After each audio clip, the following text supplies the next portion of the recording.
The first day of 3 centuries. The grand hall smelled of stone dust and lingering ozone, the acrid tang of broken magic that would take weeks to fully dissipate. Elena sat cross-legged on the cold floor beside Cassian's frozen form, her notebook open across her lap, pen moving steadily across the page. Day 1, she wrote. You stood here at the convergence point while the kingdom burned around you. You channeled the power of 73 souls, not consuming them, but joining them, becoming the 74th. The words felt inadequate, but she forced herself to continue. This was her task now, her vigil, her burden.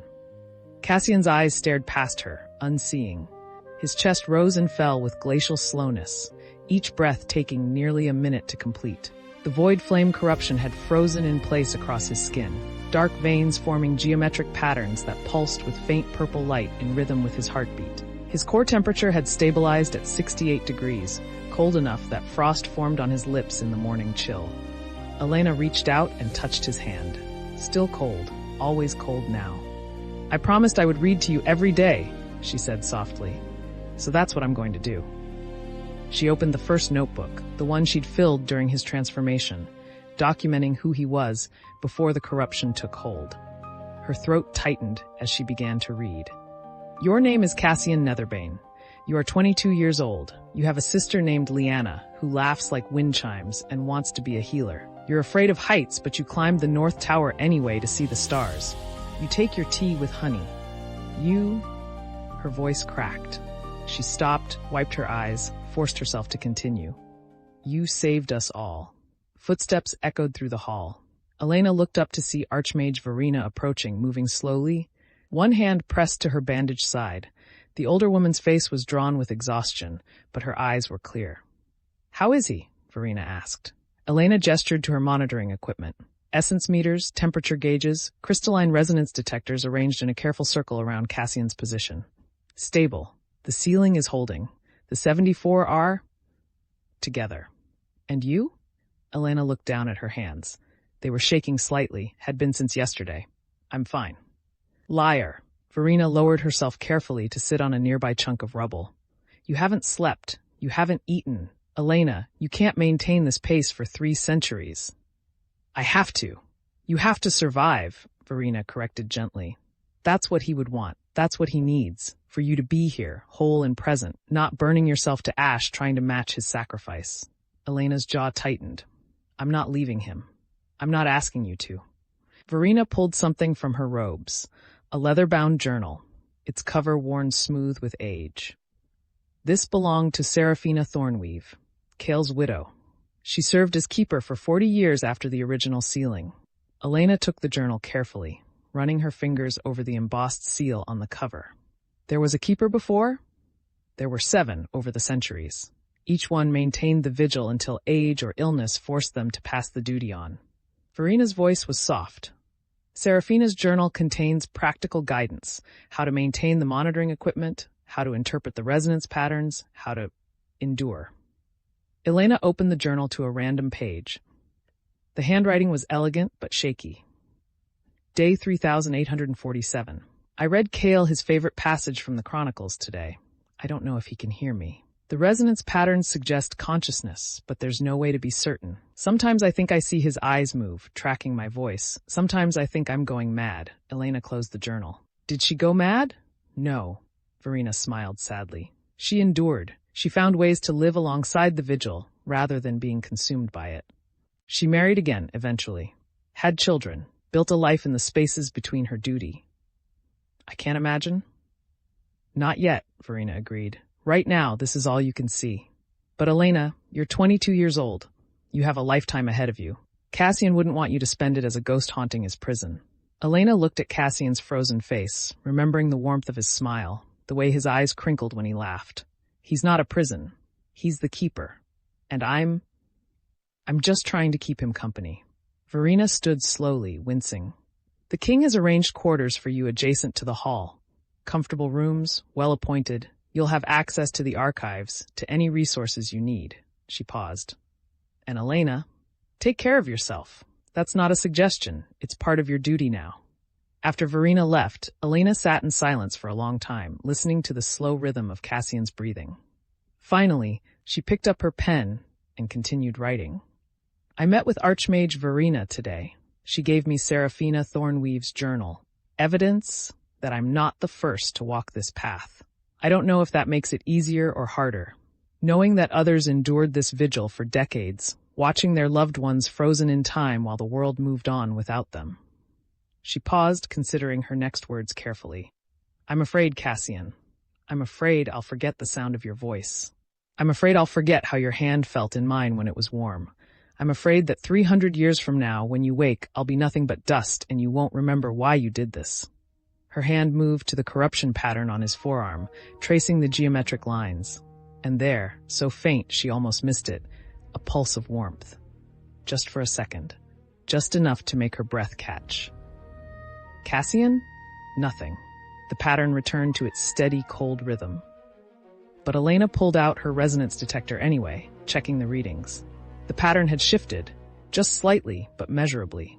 A spike in the lower frequencies, concentrated around where she'd been touching. Her hands trembled as she made notes. Day 1, hour 6. Possible response to tactile stimulus. Resonance shift of 0.3 essence units in the theta band. Could be coincidence. Could be. She didn't finish the sentence. Hope was dangerous. Hope could break her. But she touched his hand again anyway, pressing her palm flat against his frozen fingers. I'm here, she whispered. I'm here and I'm not leaving. Can you feel that? Can you hear me? The corruption patterns pulsed once, twice. The resonance detector chirped softly. Elena's vision blurred with tears. Oh, Cassian, you're still in there, you're still. A voice spoke in her mind, vast and distant and fractured into 74 harmonics. We hear. Elena gasped, nearly dropping the detector. The voice wasn't Cassian's, not exactly. It was Cassian's voice layered with 73 others, speaking in perfect unison. The 74, conscious and aware. Can you understand me? She asked aloud, her voice shaking. We understand. We remember. We hold. A pause, and then softer.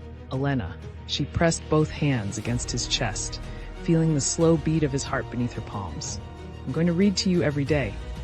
I'm going to tell you everything that happens. I'm going to make sure you don't forget who you are. We forget already. Small things. The taste of wine, the smell of rain, the warmth of sun on skin. Elena's tears fell freely now. Then I'll remember for you. I'll describe everything. I'll be your anchor to the world you saved. 3 centuries is long. I know. You should not waste your life on vigil. I'm not wasting it. Elena's voice was fierce. I'm choosing it. Just like you chose to stand here. Just like you chose to save us all. Another pause. When the voice spoke again, it was quieter, more fragmented. Thank you. Then the presence withdrew, sinking back into the depths of the collective consciousness. The resonance patterns stabilized. Cassian's frozen form remained motionless, but Elena could still feel the echo of that connection, that brief moment of recognition. He was there. They were there. The 74, holding the prison together, conscious but unreachable. She picked up her pen with shaking hands and wrote, Day 1, hour 6. First contact. They spoke. They remember. They're aware. The vigil is not in vain. Footsteps approached again, multiple sets this time. Elena looked up to see King Aldrich entering the hall, flanked by guards. He looked older than he had yesterday, as if the crisis had aged him a decade overnight.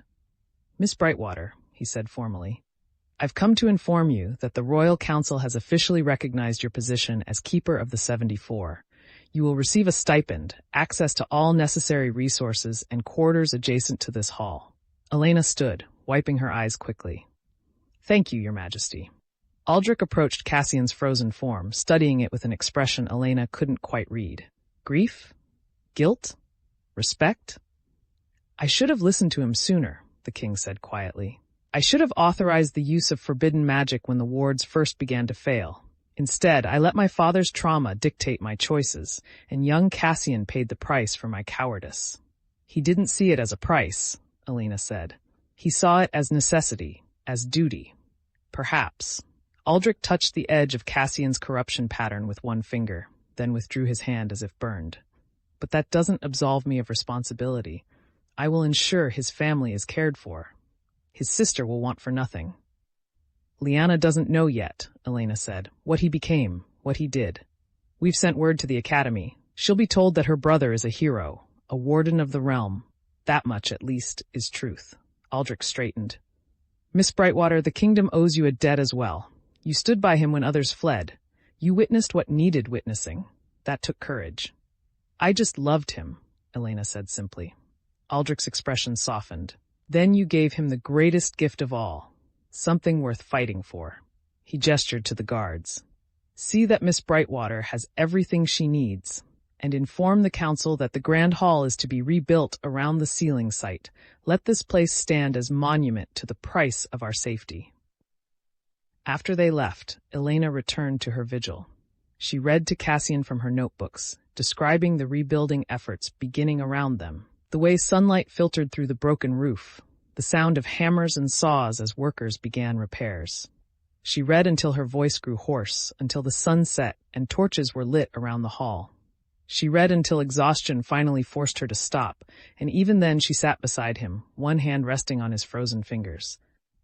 I'll be back tomorrow, she whispered, and the day after that, for however long it takes.